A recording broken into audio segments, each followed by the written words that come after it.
Welcome to Our Jewish Roots, with insightful Bible teaching from Israel by Dr. Jeffrey Seif. This week, we look at what will be coming your way in the year 2020. Stay with us. Thank you so much for joining us today. I'm David Hart. I'm Kirsten Hart. And I am Jeffrey Seif, and this guy's excited to add my voice to speaking about our Jewish roots. You know, guys, I've been doing it for years, 30 years as a Bible college seminary professor, many years on TV. I'm just glad people want to know Jesus, and I'm glad they want to know Jesus Jewish style. That's right. I like that. We have a name change. It's been a while that we've been talking about this, kind of a secret, but I'm excited about this new title that we have. New season. Yeah, I mean, it's a new name, but for me, business as usual, in the sense that, to me, I'm all about opening up the book and offering a telling of it generation to generation. I don't care what name it's branded under personally. I just care what's written on the pages needs to go on through the ages. And, you know, sometimes you need to repackage it, but it's all about the story. Well, you do some new things with the story. We have a brand new series that you haven't even debuted yet. Right, Joshua, More Than a Conqueror. We got a lot of new stuff. Last I checked, there's over 1,000 pages. And Cecil B. DeMille said, you give me 2 pages of the Bible, I can give you an epic motion picture. I think those that make this book boring ought to be sued for malpractice. That's what I think. That's good. Yeah, I mean, there's a lot of good stuff in here. And this ancient book, we need to give it a fresh look and to see how it applies to modern circumstance and sin. It's a fascinating story. You sound passionate about it. How did this new series come about? Well, really, I hope the Lord is the impetus behind it, but humanly speaking, we kick this stuff around. Myself and our producer, Ken Berg, go back and forth. He lets me take the lead on one. Here's what I think, Ken, let's go with it. But then even when he says, here's what I want to do, Jeff, he gives it to me and lets me develop it and run with it. He's good with managing me. He says, Jeff, look, you know, it's got to come from your heart if it's going to be believable. And if you and the hearts are going to give it a telling, there's got to be some authenticity. So he lets me run with it, but it comes as a result of a little bit of back and forth. That's right. We have all kinds of new things for you in 2020, new series. We have new things that are just on the internet, on our website, on our Facebook page, on our YouTube page, things that only you can see on the social media site. So keep looking at those, click to join us and be our friend. And we have, we're not going to give it all away, but we have some great things in 2020 coming up on social media. Right now, let's go to some highlights from our new series, Joshua, More Than a Conqueror.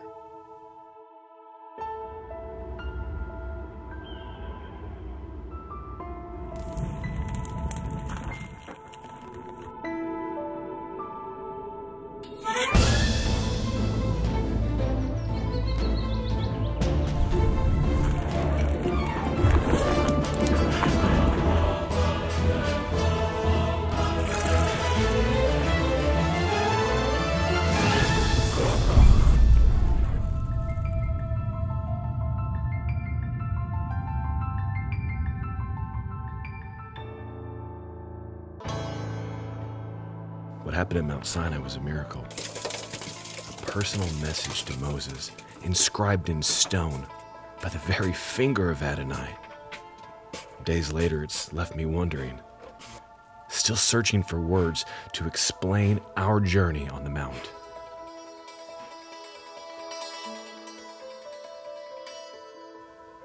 Why'd he choose me?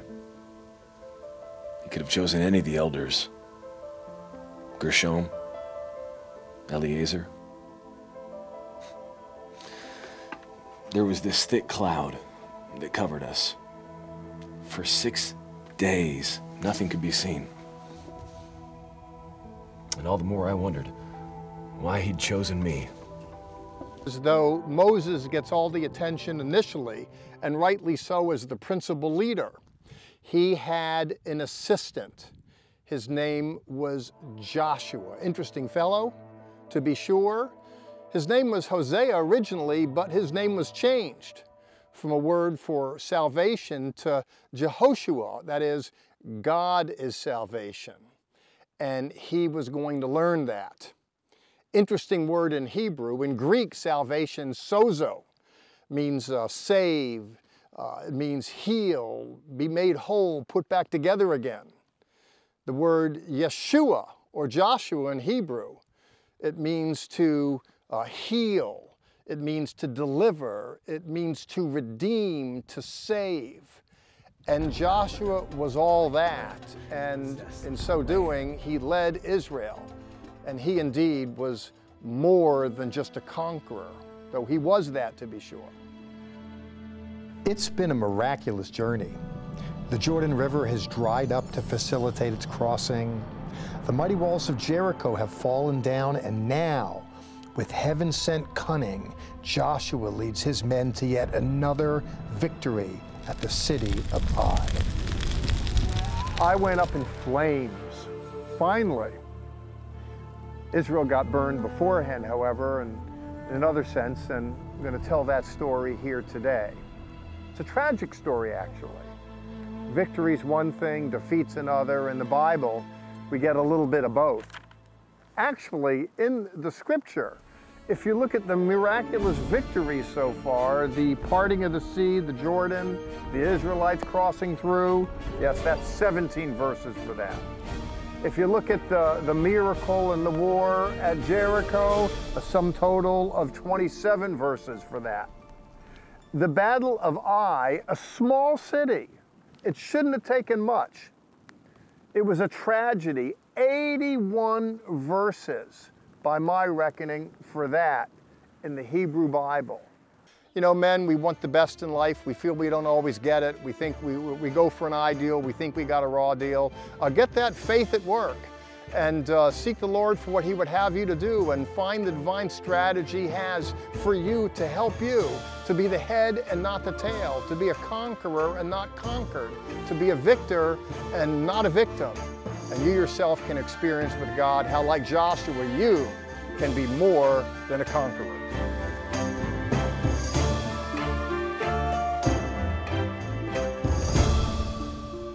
Our series, Joshua More Than a Conqueror, debuts next week. We have our signature dramatic reenactments, music by Zola Levitt, sung by David and me, and also Jeffrey Seif, Dr. Seif, will be teaching on location in Israel. Then in March, we have a revised In the Footsteps of the Rabbi from Tarsus, all about Saul who became Paul. We'll follow his journey this March. Now here are some excerpts from that program.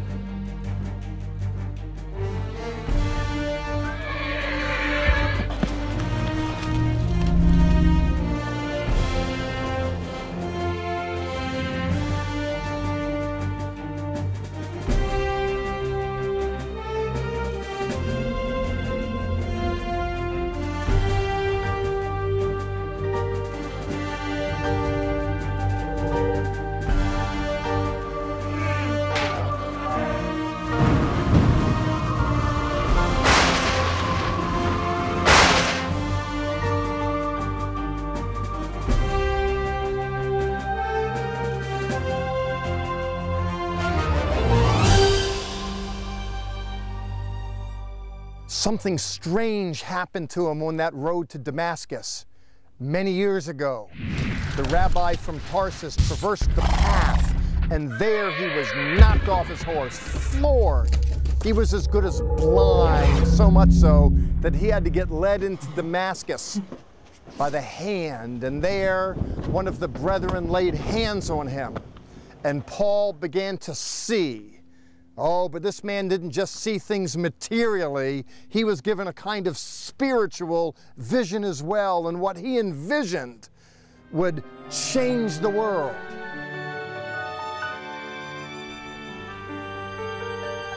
Seems that in Jerusalem proper, in proximity to the temple, there were porches round about, and one of which we're told that the believers met. It was a place called Solomon's Portico, and there they would teach and discuss the issues of the day. And there was a whole lot of discussion going on about a lot of things. Principal among them was the question, what on God's earth is the rabbi from Tarsus doing? Word had spread of his ministry to individuals of non-Jewish extract, and people were disconcerted. Prior to this time, those who followed Jesus were Jewish people. They were women and men of Jewish extract who lived and functioned as Jews. They were Jewish people who were for Jesus. But what now? Women and men of non-Jewish extract were coming in, but the question is, what do we do with them?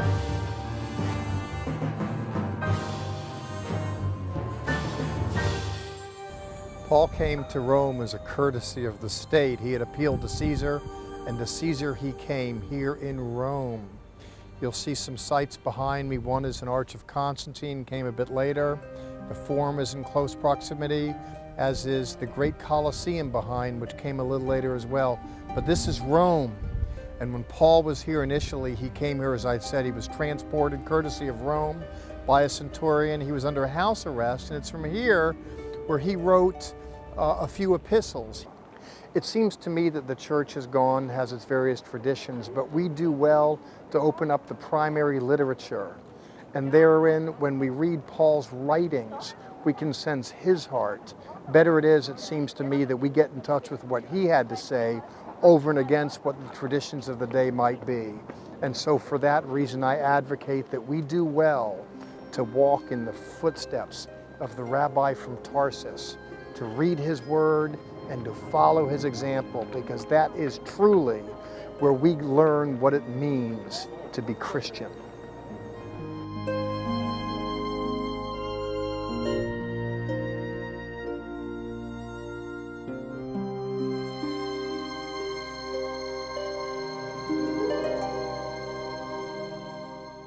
Coming in March, the series is all about Paul. You're not going to want to miss it.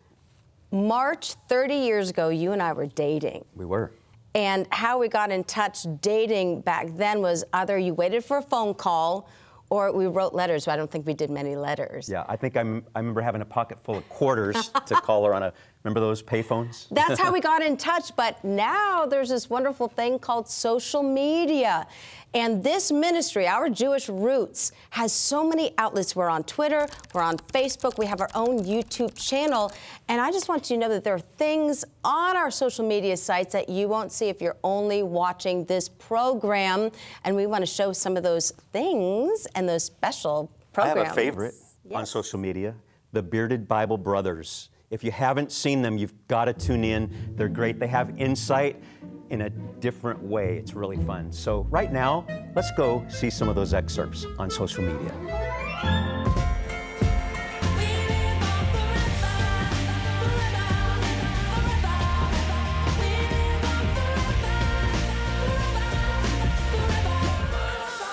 Joshua and Caleb, take 15. Joshua and Caleb, take 62. Take 72. Take 74. Joshua and Caleb legitimately take 75. Hi everyone, I'm Joshua. And I'm Caleb. We're brothers, and we're Jewish. He's my brother, not my twin. Not twins. But we're not twins. We're not twins. Stop asking this question. Why would you think that? Don't ask. I love having a beard. I've had one since I was like 8. I can't imagine life without it. Today we would like to talk to you about The Last Adam. Wait a minute. Last Adam? That sounds like a wicked cool movie. In a world where the first Adam failed, the last Adam prevailed. And that brings us to the title of our lesson, The Sloth. I love that guy. He's cute but deadly. And this is our very first sequel. Ooh. Super excited. Healing, Part 2. You didn't know there was a part 2, but there is. What are you doing? I'm worshiping. Duh. I don't think so. I think, okay. Enough. You're making a lot of noise here. I'm making a joyful noise. I'm so happy to make this noise to Jesus. Guys, the Bible says that your body is the temple of the Holy Spirit. I suggest to you today, 500 pounds of fried chicken from the pulpit is not taking care of your temple. I know traditionally we talk about this in a spiritual sense, and that's fantastic. If your spirit man dies and goes to heaven because you had a heart attack from eating too many kolaches, that's on you, bud. We get one. I'm the gym leader. Josh, look over there. Goodbye. Guys, there's a lot of things out there that you can be afraid of, but did you know that fear itself is actually a spirit? It's a pretty gnarly one too. In 1 John 4, we learn that God is love. This is what it says in verse 18. There is no fear in love, but perfect love casteth out fear, because fear hath torment, He that feareth is not made perfect in love. At the end of the parable of the prodigal son, the good son, the son who obeyed the father, he looks at the father lavishing this love on the lost son, and he thinks that the father's playing favorites. And we look at God sometimes and we think God is showing more affection to another person. He gave this person more gifts. He looks prettier than I do, or more handsome. And we think God is being disproportionate in his love, because we look at things quantitatively. Most people are longing and asking for the understanding of why I'm here, because they have that draw inside of them to want to be more than they feel they are. That's right. And they may think, okay, I'm not a queen, I'm not a king, I'm not, prime minister, I'm not placed in this position of power to actually influence and help people. How can God use me? I'm flipping burgers, I'm a gas station attendant. God can't use those people. Well, yes, he can. It doesn't matter what your position is, how important or less important you think you are. God has you there for a reason. God is for you, he is not against you. God has your back. He loves you. He made you just the way you are. Mm-hmm. You are special and unique, irreplaceable. That's the focus you should take away from what we're saying. That's right. The focus you should take in life. And when you hear God calling you, make sure you answer him like Samuel did, because many are called, but few are chosen. Guys, we love answering your questions. We want you to keep submitting more questions. Go on Facebook, watch us on YouTube, find a way to ask, and we'll find a way to answer. I've offended Fidgy today. I've spun him 3 different times. He's tired. He's a little bit geriatric. That's okay. He's here for us. Guys, join us on our next episode. See you next time.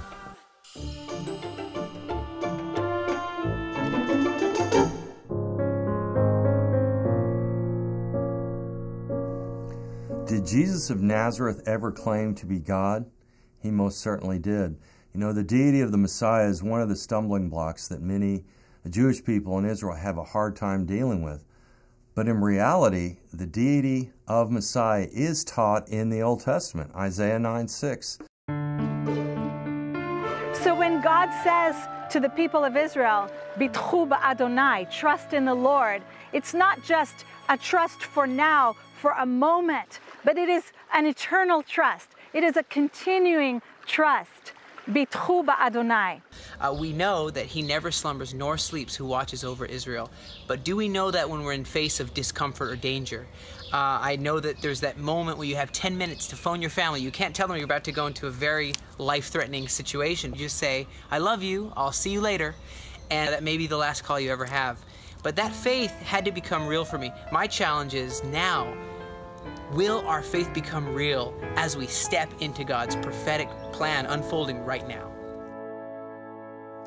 Many of you are signed up with us on social media, Facebook, Twitter, even YouTube. We share news, but we also like to share a lot of fun things on the social media. We do. You're watching this program, whether it be on your television or on your computer, but there's so many other outlets right now that we need to be reaching out. Younger people aren't really signing up for TV. They don't have TV. So we're trying to reach all different ages, the whole spectrum, but it's not cheap, is it? No, and I don't think TV's going out of business anytime soon, but variety is the spice of life. If you want to reach people, you need to reach them through all the venues. That's why we are so appreciative of the help that you give us. And at year's end, if begging your indulgence, I want to ask you to carry on and tarry with us, please. Sometimes at year ends, people take a look at their own books and decide what they want to do with some excess. And really, I ask you, if what we're all about resonates with you, please help us to get the story out. We want to get the story straight. That's why I went to Bible college and seminary. But I want to get the story out, and that's why I have to rely on you, because all these venues that the Heart's talked about and TV, the stuff's not cheap. It has to be produced. But the next generation is worth it. If you want your children and grandchildren to grow up with a biblical worldview, please help us get the biblical word out and make that decision to do it now. Thanks.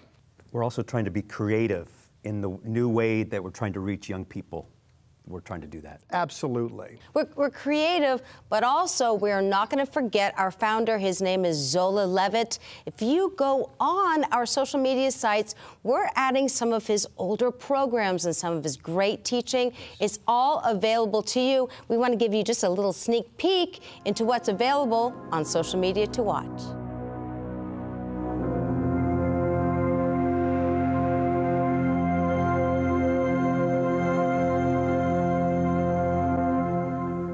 Hello again. Well, continuing our 5,000-year saga of the story of the temple, you know, it begins when God summons Abraham to sacrifice Isaac on Mount Moriah and continues all the way to the end of the millennial temple at the end of the kingdom to come. And that's how long a period that is. And God said to Solomon, I have given thee wisdom, and I have also given thee that which thou hast not asked, both riches and honor, so that there shall not be any among the kings like unto thee all thy days.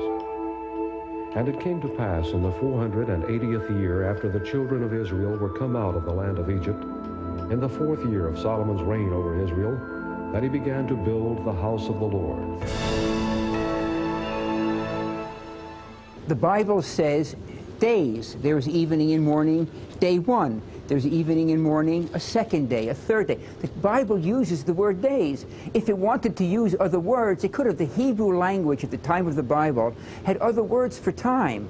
It could have said shana, year, tkufa, ona, moad, indeterminate periods of time. I believe that God, which is something not physical, transcendental, created the world. Right.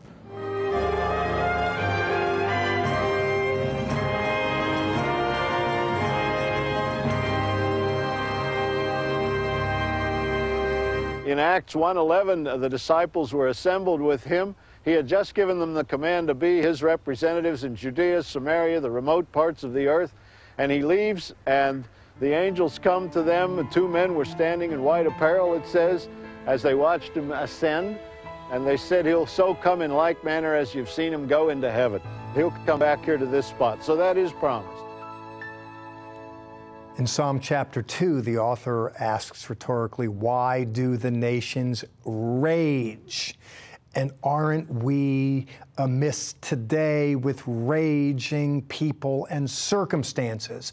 Against that backdrop, mindful of the political quandary we're in, we wanted to do a series on kings and kingdoms to look at leaderships and politics in the biblical world and see how lessons learned therein might apply to our very own. We're going to give it, you're going to love it. I'm interested in the book of Kings. Actually, in the old Hebrew Bible, 1st, 2nd, 3rd, and 4th Kings. From Saul at the beginning all the way to the ending Kings with the fall of the northern and southern kingdom. We're going to explore that in this series, Kings and Kingdoms. The word kingdom itself is a conflation of 2 words, the king's domain. That is the area where the king rules. If a king is going to rule from an area, a king is going to need a capital. And no one knew that more than Israel's essentially first and arguably greatest king. Well, there was one before David, and we'll get to that in a moment. But David himself, when he came into his own, he really felt that compulsion to go for a capital city in a place known today as Jerusalem. Jeroboam had a problem with the fake Jews in the northern kingdom. What was the problem? Well, they were still predisposed to go to Jerusalem, which was the center of the religion. And not only would they be inclined to cross the border to go worship the God in Jerusalem, but as if that's not bad enough, they're taking the tithe dollars with them. That is to say, money is getting out of the house. Well, those who rely on the dint of their own determination wind up standing alone in life. And why is that? Because they're principally all about themselves, and so they stand alone as opposed to being interconnected with others. And so it is with the pursuit and acquisition of power. In order to get it, you conspire and betray. Once you get it, you can't trust those in proximity to you because you know they're just like you. And it certainly is true in the Jewish world in America, where many people are Jewish in a cultural sense, but not necessarily in a religious sense when it comes to commitment to biblical text. One can live out a cultural kind of religion where God is at a distance and religion's at a distance. This is not only a problem in modernity, it was a problem in antiquity, in Bible days, in fact, and it's a great story. Some were on the rise, others on the demise. We're going to consider that story in this series, Kings and Kingdoms. Things don't always go as planned when we are on location. During the production of the Joshua series, we had a beautiful high-angle perspective of the ruins of ancient Jericho, courtesy of a camera mounted on a drone. As you see on the right side of Jeffrey walking down the mound, everything is going well until the drone runs into the only tall tree in the area and gets stuck. I remember the wreck vividly, and it was a lot of fun as everyone was hankering about trying to figure out how to get that drone out of the tree. And speaking of crashes, let me just say, I think it's amazing this ministry didn't crash a long time ago. I say that because most ministries don't survive the passing of their founder, especially named ministries like Zola Levitt Presents in a bygone era. They don't carry on, but you carried the torch with us because you believed in what we're doing. You know, I know some drone captains, and actually in the police culture, people become pilots of drones. They're making their way into more venues. It's very precarious to fly those. It's precarious to fly a ministry like this. Please, I don't want you to be like Bette Midler, but help us to get some wind beneath our wings. If you will, please, end of the year, what a great time to say you love us. We need the help. Please stay with us. We got great things to come, and help us as we reach into the future, much as you've helped us in the past. The whole crew is going to Israel in March to film a brand new series.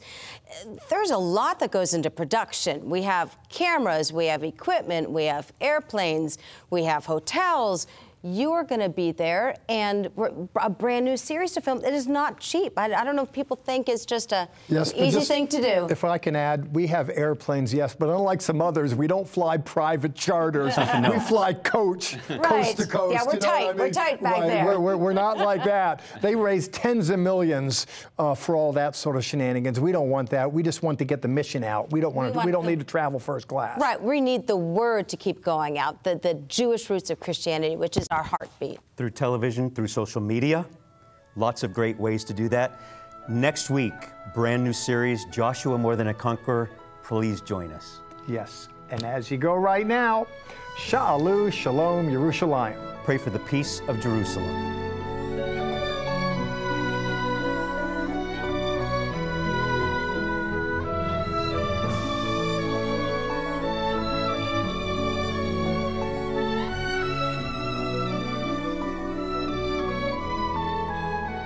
This has been a paid program brought to you by Zola Levitt Ministries.